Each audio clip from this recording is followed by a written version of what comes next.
Hello, and welcome back to Silent Science World, this quiet corner of the evening. Tonight we're going to slow everything down and spend some time with a small, remarkable creature, the puppy. Not the puppy as a picture in a photo or a clip on a screen, but the puppy as a living, unfolding process. A small body doing an enormous amount of hidden work every single hour. You don't need to do anything right now except let your body settle. Let your shoulders drop an inch. Let your jaw unclench. Let your breath find a slower rhythm than the one you walked in with. This is a space for winding down, and the story of a puppy's early life happens to be one of the gentlest, most soothing places the mind can rest tonight. If this kind of slow, science-flavored bedtime story is something you enjoy, feel free to leave a like or a comment on your way out, and consider staying subscribed so future quiet evenings like this one find you easily. But there's no pressure in that. For now, your only job is to lie back, get comfortable, and let your attention drift gently into the world of a very young dog. Let's begin. A puppy arrives in the world in a state that looks, to our eyes, almost unfinished. Eyes sealed shut, ears closed off from sound, legs too weak to hold any weight at all. And yet, underneath that stillness, something extraordinary is happening. The brain is wiring itself at a pace that would exhaust an adult body. Nerve pathways are branching outward like tiny rivers finding new paths. Every heartbeat, every breath, every twitch of a paw is part of a construction project too small to see and too important to rush. This is not weakness, it's design. A newborn puppy doesn't need to sprint away from danger on its first day of life, the way a foal or a fawn might. Instead, it's tucked into a warm nest, surrounded by its mother and littermates, free to spend its earliest hours doing the quiet work of simply becoming.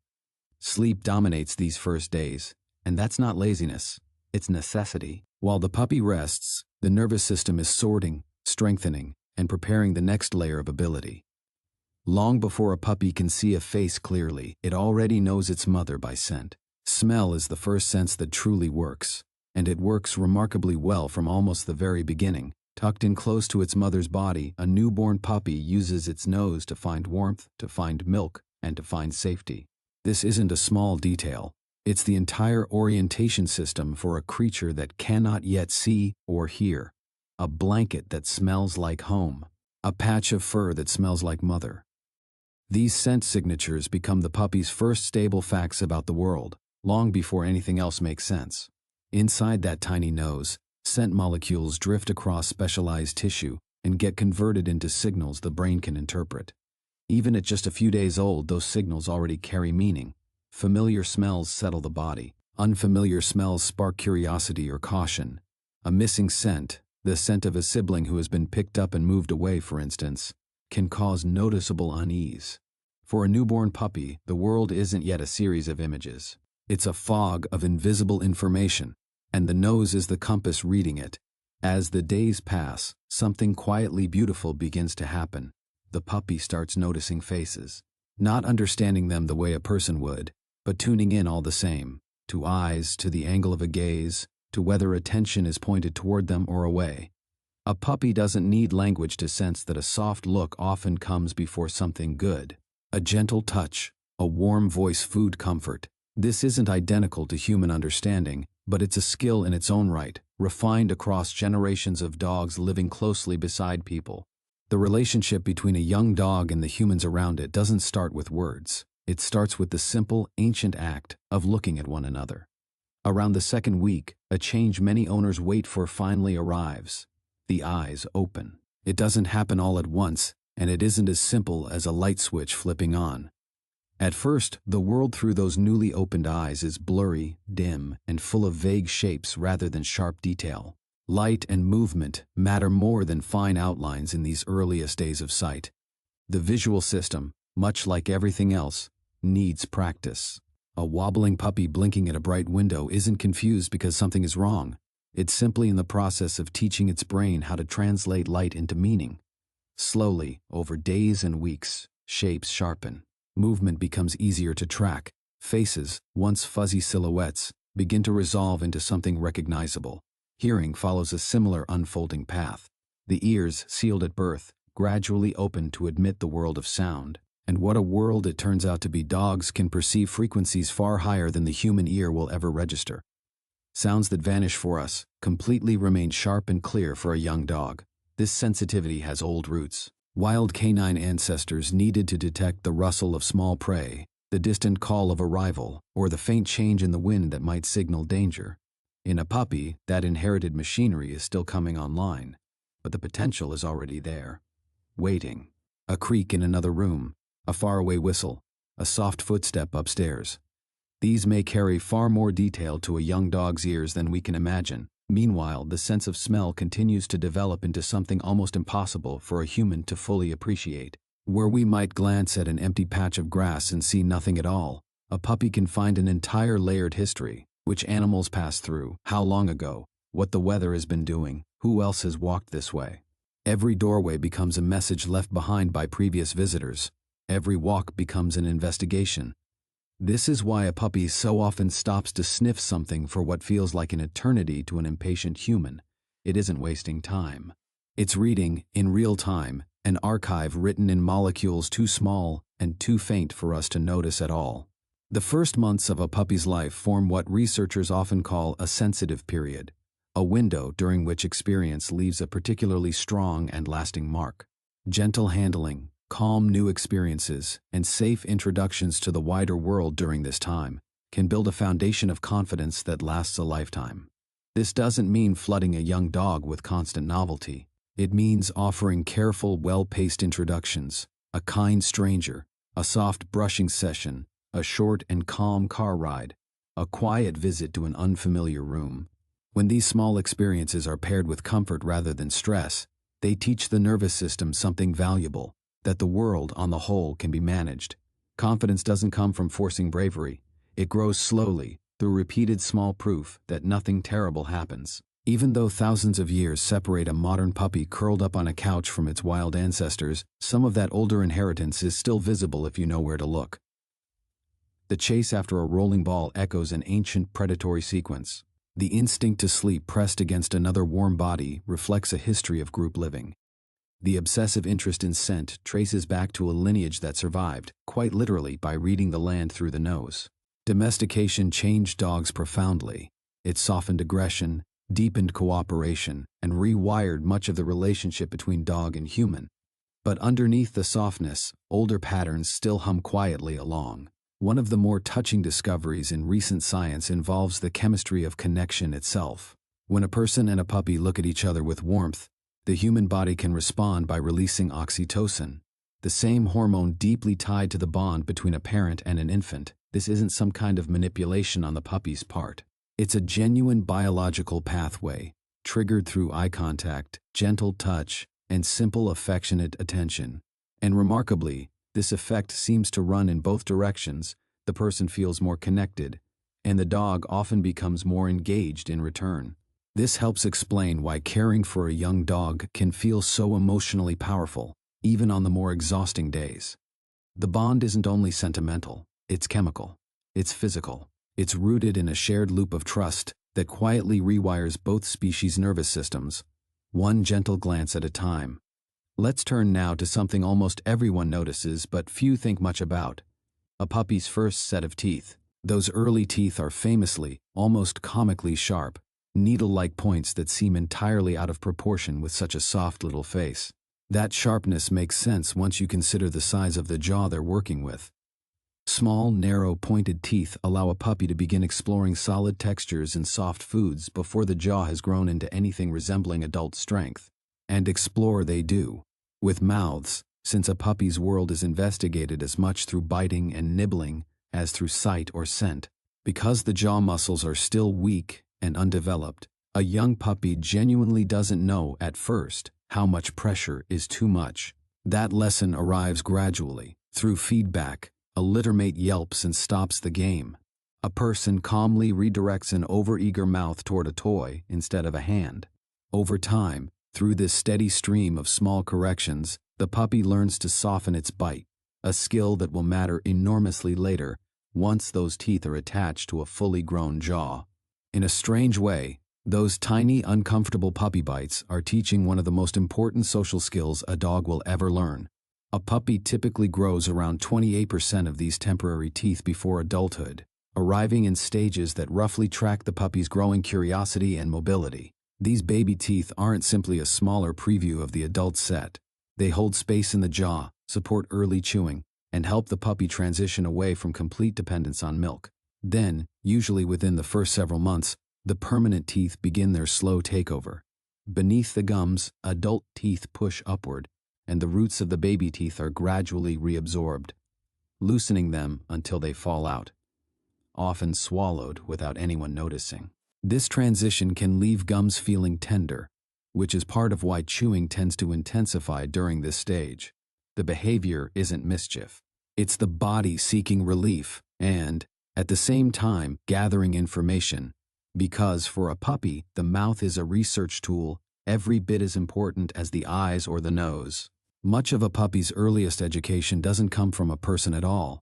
It comes from littermates. During rough and tumble play, one puppy bites down a little too hard, and the other reacts immediately, a yelp, a pause, the game grinding to a halt.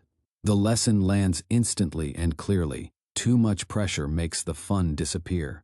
This kind of feedback teaches bite control far more effectively than any lecture ever could, because it's tied directly to something the puppy genuinely cares about, continued play. The mother, too, plays a quiet but important role, offering gentle corrections when things get too rough, a shift of her body, a low sound, sometimes simply standing up and walking away when the litter needs to learn that attention isn't infinite. Long before formal training ever begins, puppies are already enrolled in a living classroom of boundaries, where nearly every game doubles as a lesson in self-control.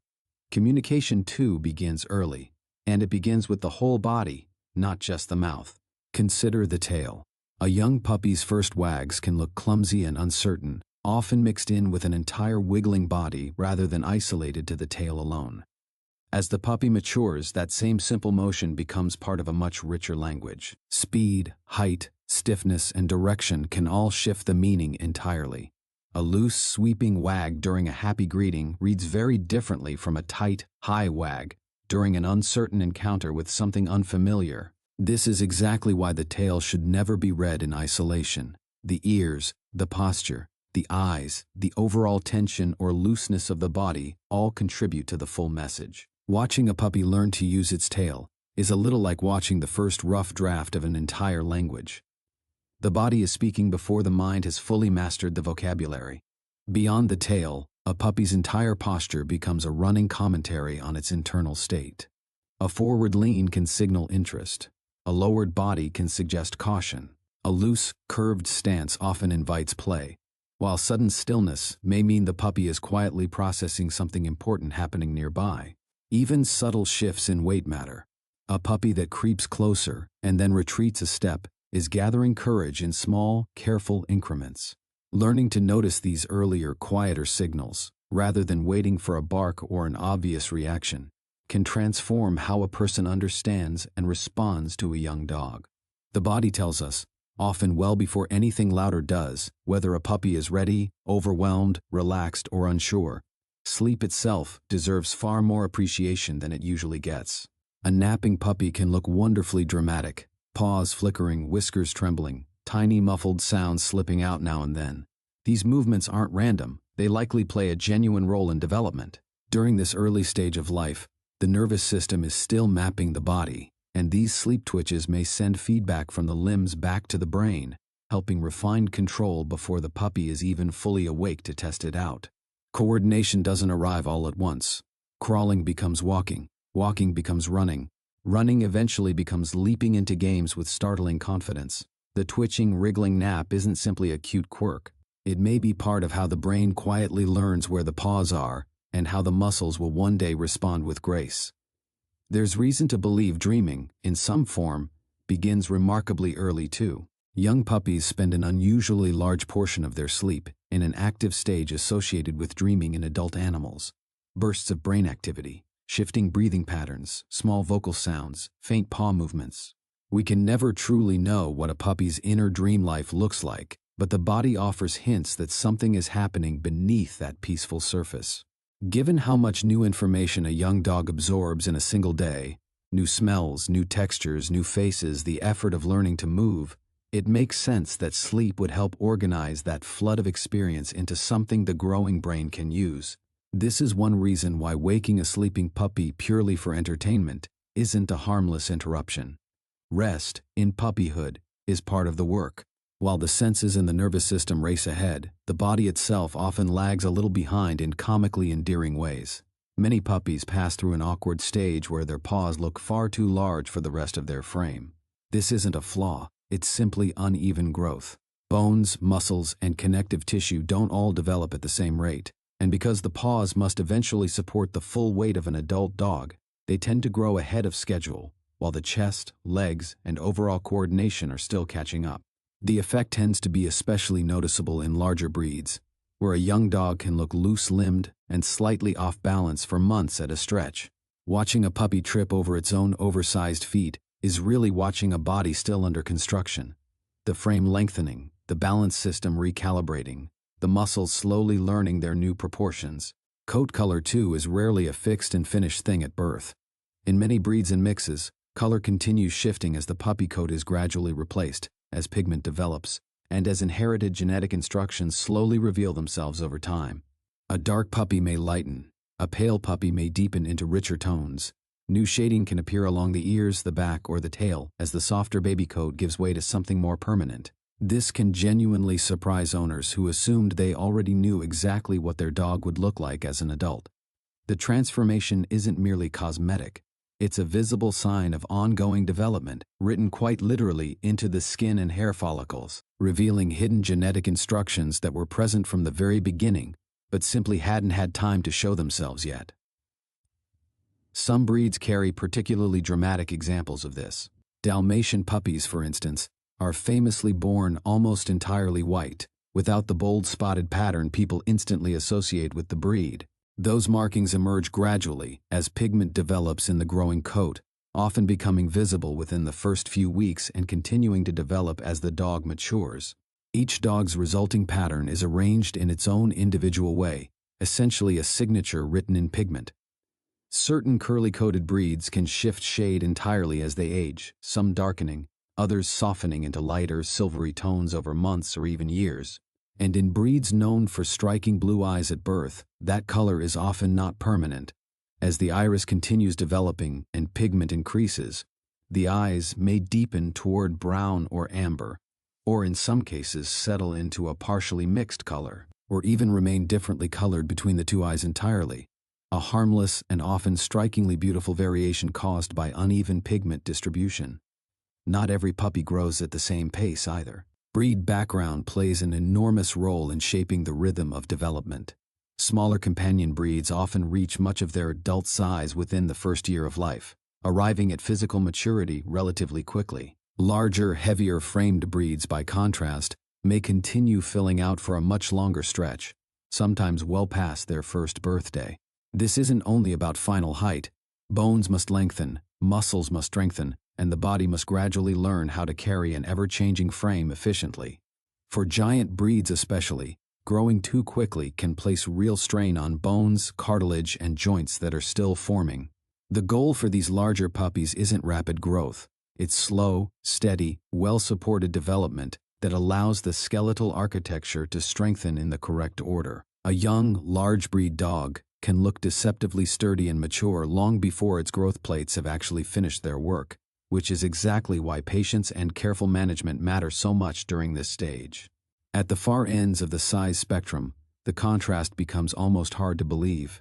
Some of the tiniest newborn puppies in the world are small enough to rest comfortably in the palm of a human hand, fragile and delicate, with very little tolerance for cold and very limited energy reserves. And yet, tucked inside that miniature body is the exact same basic mammalian blueprint found in the largest working breeds.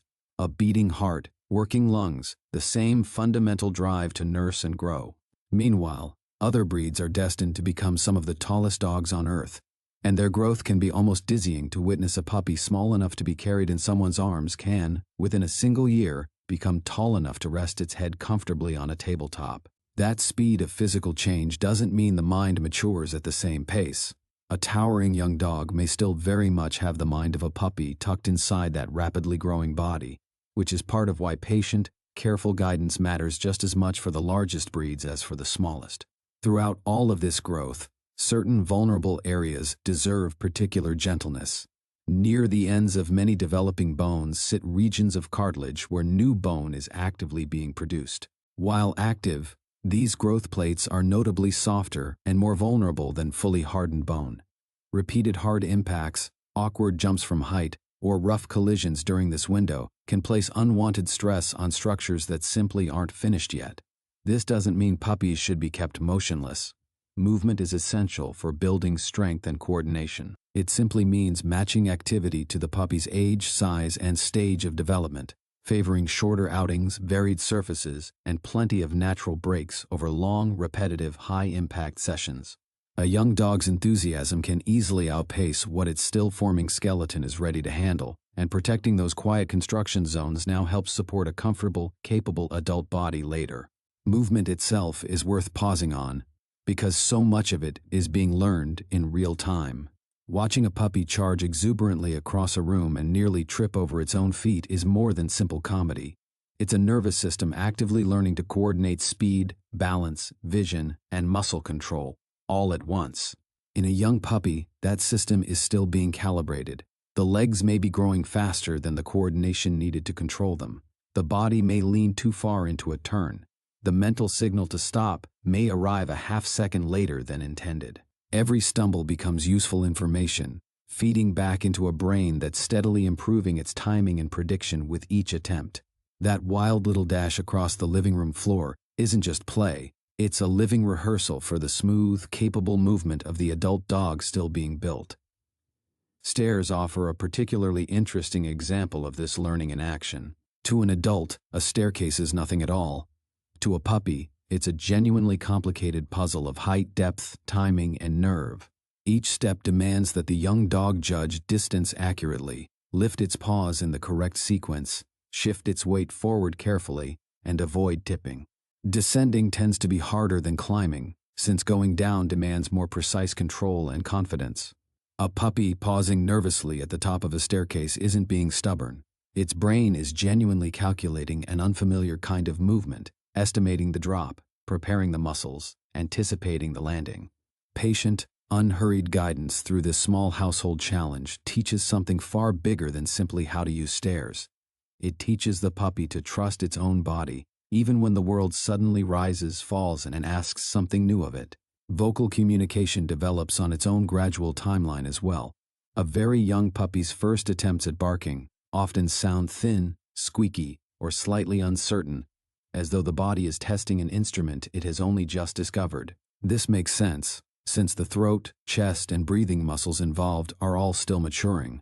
Early sounds frequently include small grunts, whines, chirps, and other experimental noises that lack the fuller force of an adult bark. None of this is random noise-making. It's genuine practice in communication. The puppy is steadily learning which sounds draw attention, which ones bring an end to play, and which ones seem to shift the behavior of everyone nearby.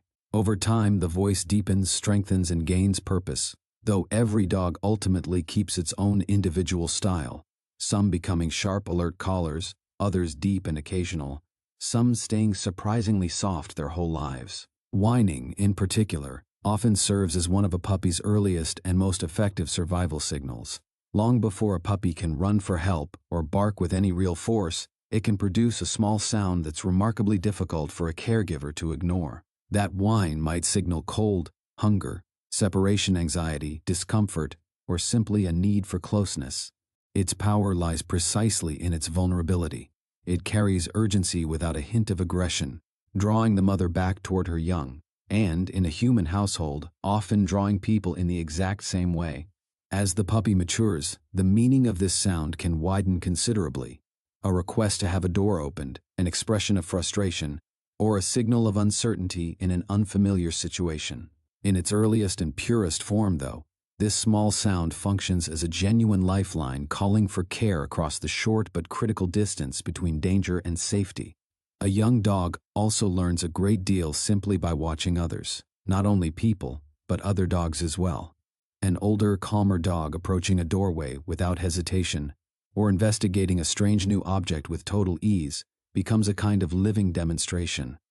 Puppies pay especially close attention to actions that lead to clear, visible outcomes. If another dog receives a treat for sitting politely, a watching puppy may become noticeably more likely to try the same posture itself. If a relaxed, confident adult dog crosses an unfamiliar surface without any concern, a younger dog nearby may follow along with far more courage than it would have mustered alone. This kind of social learning saves enormous time and effort. Rather than solving every new problem entirely on its own, the puppy can borrow confidence and information from a more experienced animal simply by watching closely and then experimenting for itself. One particularly fascinating human gesture that puppies pick up on with surprising skill is pointing. It's a strange thing, really, when you stop to consider it. One hand extends, and attention is somehow supposed to travel away from the person's own body towards something else entirely. Many animals never fully grasp this gesture.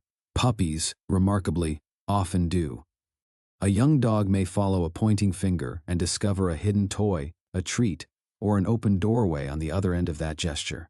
This ability doesn't require any shared language at all, only the understanding that a human body can direct attention towards something not yet visible. It's a small skill with a much larger story behind it, reflecting generations of dogs evolving alongside people in an environment where paying close attention to human signals consistently paid off. That same evolutionary history may also explain one of the most disarming things about a puppy's face: the upward pleading glance so many people find impossible to resist. Compared to wolves, many dogs have developed facial muscles that allow them to raise the inner brow in a way that humans find deeply expressive, making the eyes appear larger and the whole face read as more open, more vulnerable, more attentive. This isn't a calculated trick on the puppy's part. It's anatomy quietly shaped by an extraordinarily long relationship. Over countless generations, dogs especially capable of capturing human attention may simply have had a real advantage in a world increasingly built around human care and companionship. The result is a face that seems almost uncannily built to ask a question, even when the underlying biological process is really quite simple. Tone of voice, meanwhile, communicates volumes to a puppy long before any specific word carries meaning. A puppy may not understand a sentence, but it can absolutely feel the emotional shape of a voice. A warm, steady tone tends to invite approach. A sharp, tense tone tends to create hesitation and caution. A playful, bouncy rhythm can spark energy and enthusiasm almost instantly. This matters enormously in early communication, which often runs far more on sound quality than on actual vocabulary. A puppy settling into a new household is constantly, quietly listening for patterns in the way people speak, even when the exact words are meaningless to it. That's precisely why consistency and calmness matter so much in these early months. If every instruction sounds tense or frustrated, a young dog may become anxious or confused, rather than genuinely learning anything useful. When guidance stays clear and steady instead, learning becomes noticeably easier, and trust builds naturally in the process. Words become useful eventually, but the emotional music underneath the words arrives first, and puppies are listening closely to every note of it. Because puppies connect events so quickly, timing becomes enormously important in any kind of early training. A reward lands with the most power when it arrives at the exact moment a puppy performs the correct action. If that timing slips even slightly, a puppy sits, then jumps up, and only then receives a treat. The young dog's fast-connecting brain may end up linking the reward to the jumping instead of the sitting.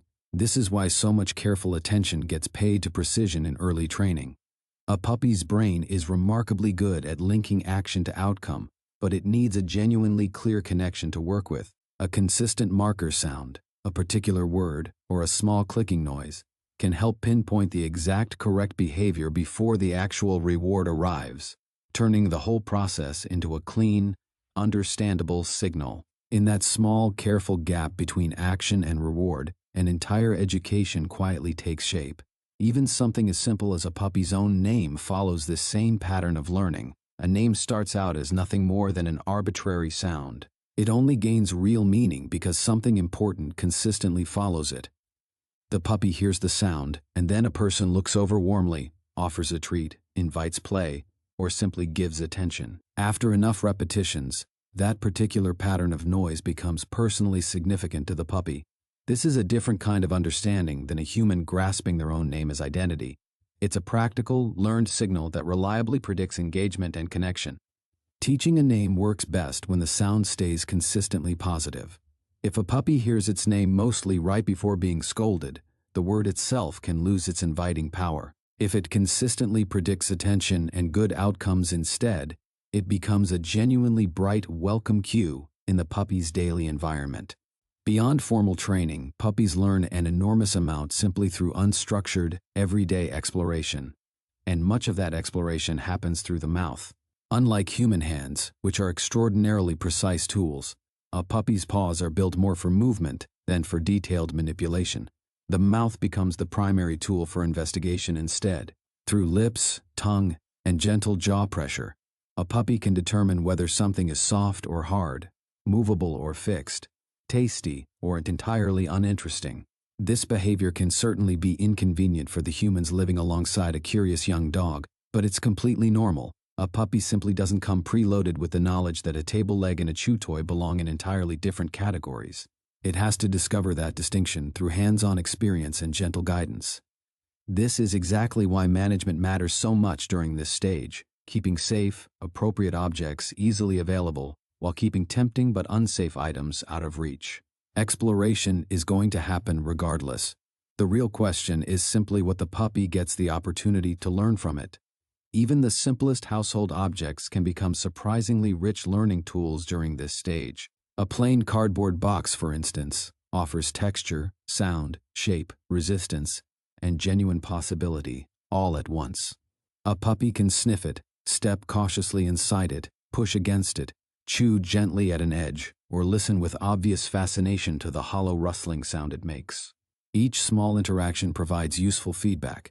The box moves when nudged, changes shape when bitten, sometimes hides a treat, and creates a small enclosed space the puppy can freely enter and leave at will.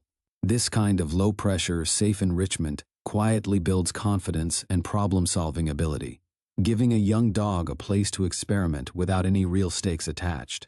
For a puppy, learning very often works best exactly this way, when curiosity is allowed to simply lead the way, with no fixed right answer required. Structured games carry their own valuable lessons too. Tug, for example, can look like nothing but wild excitement, but when played thoughtfully, it becomes a genuine exercise in self-control.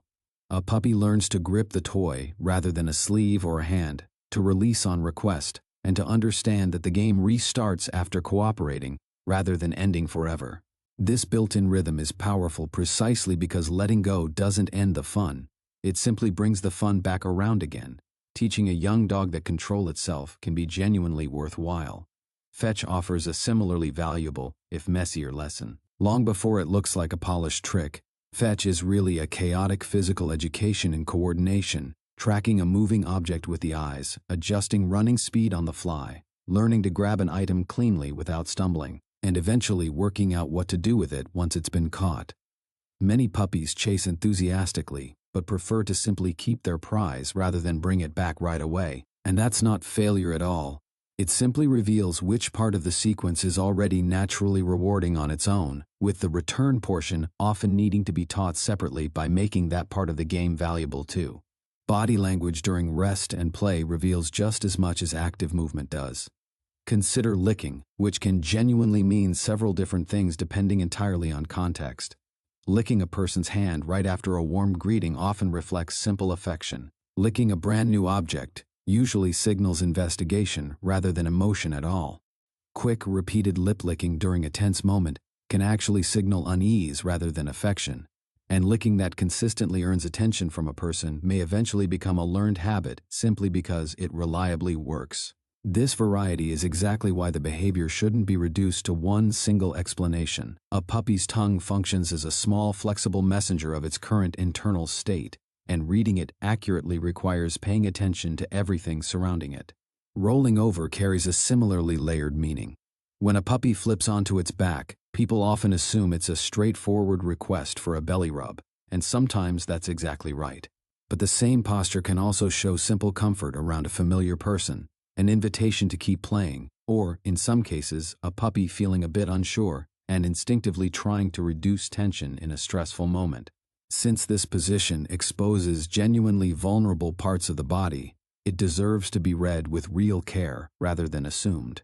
A relaxed puppy tends to show loose muscles, a soft face, and a wiggly, easy body. An anxious one may instead freeze up, tuck its tail tightly, or actively avoid eye contact. The exact same physical shape can be telling two very different stories depending entirely on everything else happening around it, which is exactly why gentle, attentive handling matters. Not every puppy rolling onto its back is asking to be touched. Some are simply asking for a little space instead. Sleeping close to others plays an important, often underappreciated role in a young puppy's sense of security. Within the litter, resting in a warm pile with siblings helps conserve body heat and provides the kind of physical contact that reliably signals safety to a developing nervous system. After a puppy moves into a new human home, that underlying need for closeness doesn't simply disappear overnight. The puppy has just left the only sleeping arrangement it has ever known in its short life. A bed, blanket, or crate placed near trusted people during this transition can make the adjustment considerably smoother, helping the nervous system settle while the puppy gradually gets to know its unfamiliar new surroundings. Better rest at night tends to support better emotional balance and confidence during the day, which is one more reason sleeping near others isn't merely a passing preference. It reflects a genuinely old survival strategy, one that finds security through presence, warmth, and the steady, reassuring rhythm of another living creature close by. Warmth itself is essential in a way that's easy to underestimate. At birth, a puppy's body simply cannot regulate its own temperature with anything close to adult efficiency. If the surrounding environment turns too cold, a newborn can lose body heat surprisingly fast, which becomes genuinely dangerous, since chilling directly affects feeding, digestion, and overall survival in those first fragile days. The mother's body and the gathered warmth of the litter provide the very first layer of protection, allowing newborn puppies to conserve their limited energy for growth rather than spending it fighting off the cold. This early, total dependence on external warmth reveals just how unfinished newborn life truly is. A puppy may be alive and biologically complete in one sense, yet still entirely reliant on its surroundings to perform functions its own small body simply can't yet manage on its own. Even something as basic as elimination requires direct maternal help in the earliest days. After nursing, a mother dog will typically lick a newborn puppy's lower belly, which actually stimulates urination and defecation, a function the tiny body isn't yet able to manage independently. It's a small, easily overlooked detail, but it's genuinely essential care. Without this stimulation, waste simply wouldn't be eliminated properly, creating real danger for the newborn. This same behavior also helps keep the nest clean, which in a wild setting would help reduce scent and lower the risk of attracting predators nearby.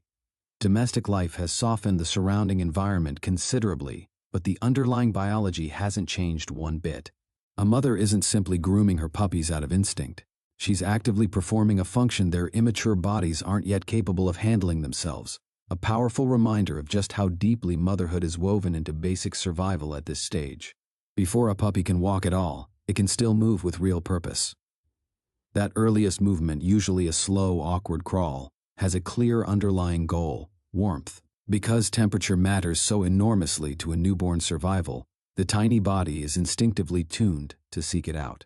A puppy briefly separated from its littermates may wriggle determinedly toward its mother, or toward the gathered heat of its siblings, guided not by sight or conscious planning, but by basic sensory cues and pure urgent need. That small, forward-pressing movement is both survival and quiet practice at the same time. Each tiny push strengthens developing muscles, even as it seeks out comfort. A puppy's very first journey across the nest might cover only a few inches, but it carries enormous meaning all the same. It's the true beginning of self-directed movement, driven by one of the simplest and most powerful signals in all of early life. When a puppy finally attempts to stand for the first time, the result is often an endearing mixture of pure determination and immediate collapse. The legs splay awkwardly, the head dips, the whole small body sways as though the floor itself has suddenly become unstable. This happens because several different systems are developing at once, but not all at exactly the same rate.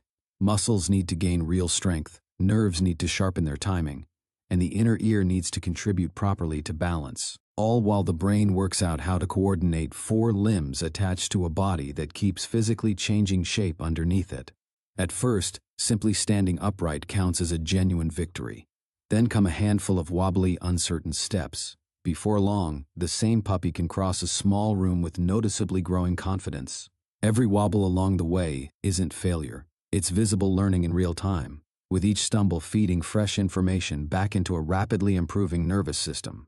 Within just a few weeks, that same shaky little body starts attempting something new. Small, clumsy pounces. The very first attempts are often wildly inaccurate, aimed at a sibling, a toy, a fold in a blanket, or sometimes nothing at all. Yet the movement itself matters, because it combines balance, timing, vision, and pure excitement, all in a single burst. A pounce requires the puppy to gather itself, lift the front half of its body, launch forward, and land, a genuinely complex sequence for such a young animal to attempt. It also quietly echoes older canine behavior, resembling movements once used by wild relatives when actually catching prey. In puppyhood, though, the action is entirely harmless practice, teaching distance judgment, body control, and appropriate social response all at once. Play itself often opens with one of the clearest and most useful signals in the entire canine vocabulary: the play bow. Front legs lower toward the ground, the rear end stays raised, and the whole posture essentially announces that whatever comes next is meant purely in fun. This matters quite a lot, because puppy play can genuinely include chasing, mock biting, growling, and enthusiastic wrestling. All behaviors that, without a clear framing signal, could easily be misread as something more serious. The bow sets the tone for everything that follows, telling another dog clearly that the coming roughness is entirely friendly. Even when a young puppy's version of the bow looks a little clumsy at first, it quickly becomes genuinely useful, capable of starting a game, restarting one after a brief pause, or diffusing a moment that briefly became a bit too intense. The play bow essentially converts raw energy into mutual agreement, creating a safe space where puppies can test strength, speed, and confidence without ever tipping the interaction into a real conflict. Different breeds carry their own distinct echoes of specialized ancestral work, often visible even in the earliest days of play. A young herding-type puppy may show surprisingly early stalking behavior, flattening its body, lowering its head, moving with slow, careful concentration before suddenly darting forward, echoing the controlled movement historically used to influence livestock without ever completing a true chase. A retriever-type puppy often shows an early, persistent attraction to carrying objects around in its mouth, a habit connected to generations of dogs bred specifically for a soft, careful mouth capable of returning game undamaged. A young terrier-type puppy may dig at flower beds with startling commitment, reflecting a long history of breeds developed to pursue small animals through burrows and rough ground, favoring determination and quick reaction above almost everything else.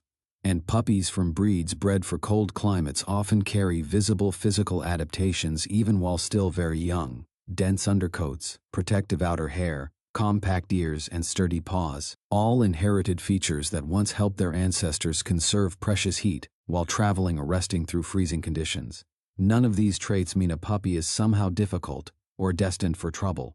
They simply mean that generations of careful selective breeding left real, physical, and behavioral fingerprints behind. Fingerprints that tend to surface early, often well before any formal training has had the chance to shape or refine them. Every litter begins, in a very real sense, with an inherited set of instructions tuned by centuries of human choices about which traits to encourage and which to soften.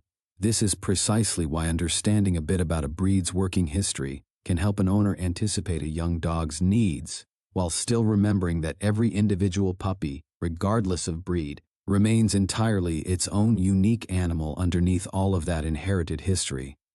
It's worth pausing to appreciate just how remarkable this diversity really is. A tiny toy breed puppy and a massive giant breed puppy can look, on the surface, like they belong to two entirely different species. And yet, biologically, they remain members of exactly the same species, one of the most genuinely astonishing facts in the entire animal kingdom. Their outward shapes can differ more dramatically than those of many distinct wild species, and yet they remain closely, recently related. The explanation lies in comparatively recent shared ancestry, combined with intensely focused, human-guided selection, which allowed people to amplify certain traits, size, coat, body shape, temperament, extremely quickly across relatively few generations. The result is an extraordinary range of variation, without the deep evolutionary separation that would normally mark truly different species. A mixed-breed puppy adds yet another wonderfully unpredictable layer to this story, since traits from different parents rarely blend as neatly and evenly as paint colors mixing together. One parent might contribute coat texture, while another shapes size, ear form, or general temperament, with dominant and recessive genes interacting in ways that only become fully clear as the puppy actually grows. This unpredictability isn't a flaw at all. It's very much part of the fascination, since a mixed-breed puppy isn't a lesser or incomplete version of anything in particular. It's simply its own genuinely unique genetic story, still writing itself. Behind all of this visible development sits something far less visible but no less important: a developing internal ecosystem of gut microbes. A puppy is never really alone inside its own body. Communities of bacteria and other microorganisms begin establishing themselves in the digestive tract from very early on, helping process food, interacting closely with the immune system, and quietly influencing overall gut health. These first microbial communities typically arrive from the mother, from the surrounding environment, from milk, and from absolutely everything a curious young mouth happens to explore. As diet shifts and changes over time, this inner microbial community shifts right along with it, which is part of why sudden changes in food can sometimes upset a young puppy's digestion more than a gradual transition would. Nutrition during these formative months genuinely does more than simply fill a hungry belly. Food supplies the essential building blocks for bone, muscle, organs, skin, and ongoing brain development, and the right balance needs to match a puppy's particular age, size, and expected growth pattern. Too little nutrition can meaningfully slow healthy development. Too much, particularly in large breeds, can actually create problems of its own, since overly rapid growth places unnecessary strain on a still-forming skeleton. This is exactly why puppy food isn't simply a smaller portion of ordinary adult food. It's specifically designed for active construction, with every single meal contributing directly to the body actively being built that day. The effects of this early nutritional care can echo forward for years, since a healthy, well-functioning adult dog often begins, in part, with careful choices made during these first formative months. Vaccination plays a genuinely protective role during a particularly vulnerable stretch of early development. A young puppy faces a tricky transition period. The natural protection inherited from its mother gradually fades over time, while the puppy's own immune defenses are still busy maturing and aren't yet fully reliable. Vaccines help bridge that vulnerable gap by training the immune system to recognize genuinely dangerous illnesses before any real exposure occurs, which can be genuinely life-saving, since certain serious illnesses tend to hit young dogs especially hard. Because a mother's antibodies can actually interfere with a vaccine's effectiveness at first, before gradually declining, puppies typically receive a series of doses rather than one single early shot, with each dose helping increase the odds that the immune system responds strongly at exactly the right moment. Vaccination stands as one of the clearest examples of modern science, actively protecting the fragile early stage of puppyhood, offering a growing body a kind of careful rehearsal well before any real danger ever has the chance to arrive. Underneath every one of these individual threads, the developing senses, the wobbling first steps, the sharp little teeth, the shifting coat colors, the careful timing of vaccines, sits one much larger, quieter story, the story of an ancient partnership. Long before modern homes, leashes, or comfortable beds by the fire, dogs and humans were already finding their way toward each other. The earliest steps toward domestication likely began when certain wolves lived in loose proximity to human groups and gradually grew less fearful over time. Camps offered leftover food, warmth, and simple opportunity. Humans, in turn, gained alert companions and eventually genuine working partners. Across many generations, the animals most comfortable living near people gradually changed, in body, in temperament, in behavior, until their descendants became something recognizably new, the domestic dog. A modern puppy, sleeping soundly on a kitchen floor or chasing a toy enthusiastically down a hallway, still carries that entire deep history forward into ordinary daily life. Its natural interest in people, its readiness to bond, its openness to learning from human routines, all of it connects quietly back to those very first relationships, formed long before written history, long before permanent settlements, long before anything resembling the modern world existed at all. The setting has changed almost completely. Open fires became houses, small camps became sprawling towns and cities, wary wild scavengers became beloved family companions. And yet that original thread never fully broke. When a puppy curls up contentedly near someone's feet tonight, it's quietly participating in a partnership far older than agriculture, older than cities, and older than written language itself. So here we are again, near the end of our quiet journey together, having followed one small creature from a nearly helpless beginning, all the way through senses waking, wobbly first steps finding their footing, and the first fragile threads of trust beginning to form.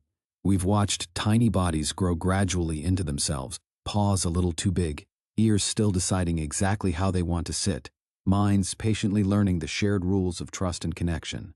And we've seen, too, that a puppy is never simply something cute to look at. It's a genuinely living story of evolution, still being written.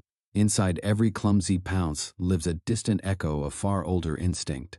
Inside every warm, searching gaze lives a bond carefully shaped across thousands of years of life spent beside humans. A puppy's nose quietly reads entire hidden worlds invisible to us. Its long stretches of sleep help construct a still-forming brain. Its endless games patiently teach patience, confidence, and care. To the puppy, and in a strange, quiet way, to us as well. And maybe that's really the heart of why puppies feel so deeply special to so many of us. They gently remind us that learning is allowed to be soft, that growth is allowed to be clumsy and uneven, that real trust so often begins in the smallest, quietest moments, a warm hand offered slowly, a calm voice in an uncertain moment, a body simply choosing again and again to relax rather than brace. Now, let the wagging tails and sleepy paws in your mind begin to fade quietly into the background. Let the room around you settle into stillness. Let your shoulders soften completely, and let your breathing find its own easy, unhurried rhythm. There's nothing left you need to hold on to tonight. Every small fact from this story can drift gently away now, one by one, like tiny footprints slowly disappearing into soft, quiet grass. If this gentle journey brought you some comfort tonight, you're always welcome to return for another one soon. But for now, simply let your eyes grow heavy. Let your body rest completely. Let the weight of the day loosen its grip, just a little more with every breath. Sleep well, and good night.